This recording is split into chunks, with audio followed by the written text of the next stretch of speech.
Assalamualaikum warahmatullahi wabarakatuh. Kembali lagi bersama saya Ulan Rizky Fajriani. Di sini saya masih membahas tentang perpajakan. Untuk video kali ini saya akan membahas tentang PPh 22 dan PPh 23. Jadi teman-teman yang belum nonton video saya yang sebelumnya ditonton dulu. Dan jangan lupa untuk like, comment, dan subscribe ya. Oke, langsung aja kali ya kita ke materinya. Ya, di sini pertama ada tentang definisi PPh 22. PPh 22 adalah pembayaran pajak penghasilan dalam tahun berjalan yang dipungut sehubungan dengan pembayaran atas penyerahan barang dan kegiatan di bidang impor atau kegiatan usaha di bidang lainnya. Terus di sini juga ada klasifikasi PPh 22. Yang pertama ada pembayaran atas penyerahan barang oleh bendaharawan. Yang kedua ada kegiatan di bidang impor. Yang ketiga ada kegiatan usaha di bidang lainnya. Dan yang terakhir ada penjualan barang yang tergolong sangat mewah. Itu adalah klasifikasi PPh 22. Lanjut, di sini ada pemungut PPh 22. Yang pertama ada bendahara, pemerintah dan kuasa pengguna anggaran. Yang kedua ada bendahara pengeluaran. Yang ketiga ada KPA atau kuasa pengguna anggaran atau pejabat penerbit surat perintah membayar. Dan yang terakhir ada BUMN seperti PT PLN, PT Pertamina, PT Telkom, dan seterusnya dan sebagainya. Di sini tarif PPh 22 itu adalah 1,5% dari harga pembeli, tapi itu belum termasuk dari PPN. Di sini ada contohnya, contoh perhitungan PPh 22. Pada tanggal 21 April 2018, Dinas Pendidikan membeli mebel dan peralatan kantor lainnya dari Utama Furnitur dengan nilai 220 juta rupiah. Sudah termasuk PPN 10%. Jadi berapakah PPh 22 yang dipungut oleh bendahara Dinas Pendidikan? Jadi di sini kita cari dulu DPP-nya. DPP adalah dasar pengenaan pajak. Jadi 100 per 110 dikali 220 juta, hasilnya 200 juta. Jadi di sini PPh pasal 22-nya 1,5% dikali 200 juta, hasilnya 3 juta. Lanjut ke pengungut PPh 22. Jadi pemungut PPh 22 itu ada dua, yaitu Bank Devisa dan Direktorat Jenderal Pajak. Ya, di sini ada tarif PPh 22. Yang pertama ada barang-barang tertentu yang tercantum dalam lampiran PMK 34 garing PMK.10/2017. Nah, di sini tarifnya dikenakan 7,5% dari nilai impor. Lalu yang kedua ada selain barang-barang tertentu yang menggunakan API, yaitu angka pengenalan impor. Itu dikenakan 2,5% dari nilai impor. Kecuali kedelai, gandum, tepung terigu itu dikenakannya 0,5% dari nilai impor. Yang ketiga ada selain barang tertentu yang tidak menggunakan API. Itu dikenakan 7,5% dari nilai impor. Lalu yang terakhir ada yang tidak dikuasai, itu dikenakan tarif 7,5% dari harga jual lelang. Lalu di sini ada definisi tentang nilai impor.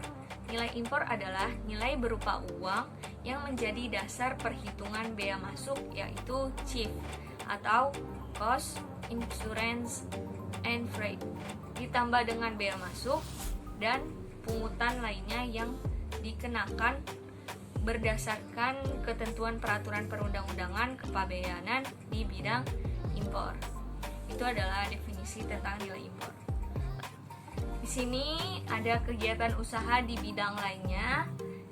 Yang pertama produsen atau importir bahan bakar minyak, bahan bakar gas dan pelumas atas penjualan bahan bakar minyak, bahan bakar gas dan pelumas. Di sini ada tarifnya. Yang pertama untuk BBM atau bahan bakar minyak. Ada 0,25% dari penjualan tidak termasuk PPN untuk penjualan kepada stasiun pengisian bahan bakar umum Pertamina. Yang kedua, ada 0,3% dari penjualan tidak termasuk PPN untuk penjualan kepada stasiun pengisian bahan bakar umum bukan Pertamina. Dan yang terakhir ada 0,3% dari penjualan tidak termasuk PPN untuk penjualan kepada pihak selain sebagaimana dimaksud pada yang A dan yang B. Lanjut ke bahan bakar gas sebesar 0,3% dari penjualan tidak termasuk PPN. Dan yang terakhir, pelumas sebesar 0,3% dari penjualan tidak termasuk PPN. Di sini juga ada contoh soalnya. PT Pertamina selaku produsen bahan bakar minyak, gas, dan pelumas menyerahkan bahan bakar minyak senilai 300 juta tidak termasuk PPN kepada non-SPBU. Maka berapakah PPh pasal 22 yang dipungut? Jadi PPh pasal 22 yang dipungut atas penyerahan bahan bakar gas yaitu 0,3% dikali 300 juta, hasilnya 900.000 rupiah. Yang kedua, ada badan usaha yang bergerak dalam bidang usaha industri semen, industri kertas, industri baja, industri otomotif, dan industri farmasi. Tarifnya yang pertama ada penjualan semua jenis semen sebesar 0,25% dari DPP PPN. Yang kedua, ada penjualan kertas sebesar 0,1% dari DPP PPN. Yang ketiga, ada penjualan baja sebesar 0,3% dari DPP PPN. Dan keempat, ada penjualan semua jenis kendaraan bermotor beroda 2 atau lebih sebesar 0,45% dari DPP PPN. Dan yang terakhir, ada penjualan semua jenis obat, itu dikenakan sebesar 0,3% dari DPP PPN. Lanjut yang ketiga, ada agen tunggal, pemegang merek atau ATPM dan APM dan importir umum kendaraan bermotor. Itu dikenakan tarifnya 0,45% dari DPP PPN. Di sini ada contoh soalnya. PT Aneka Mobil sebagai distributor otomotif membeli mobil Toyota sebesar 990 juta rupiah, sudah termasuk PPN. Dari PT Astra International Tbk sebagai ATPM Toyota, besarnya PPh 22-nya.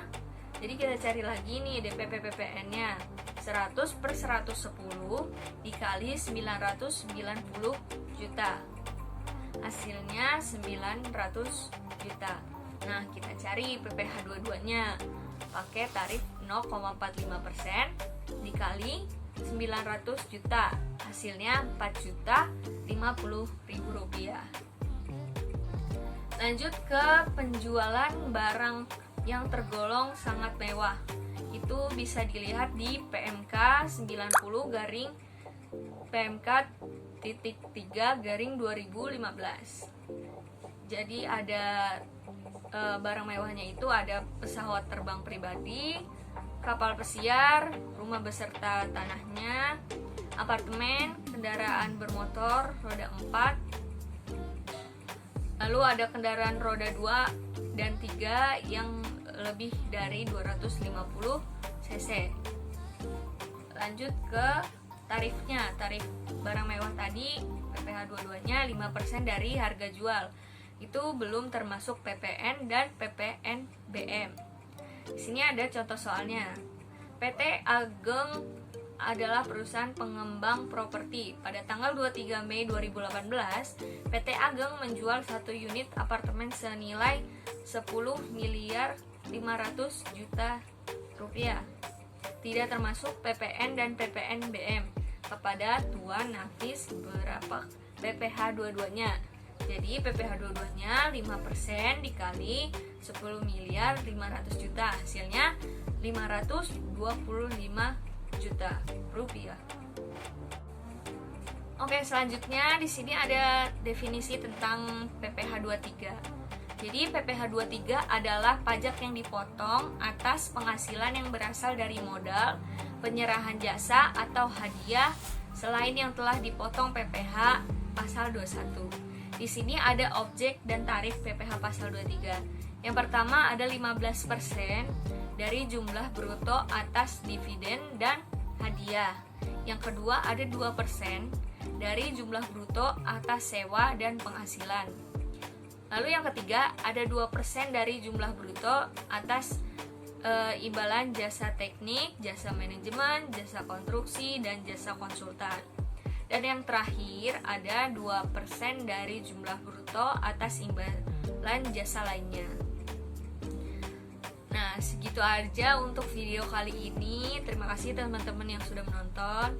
Jangan lupa untuk like, comment, and subscribe ya. Terima kasih. Wassalamualaikum warahmatullahi wabarakatuh.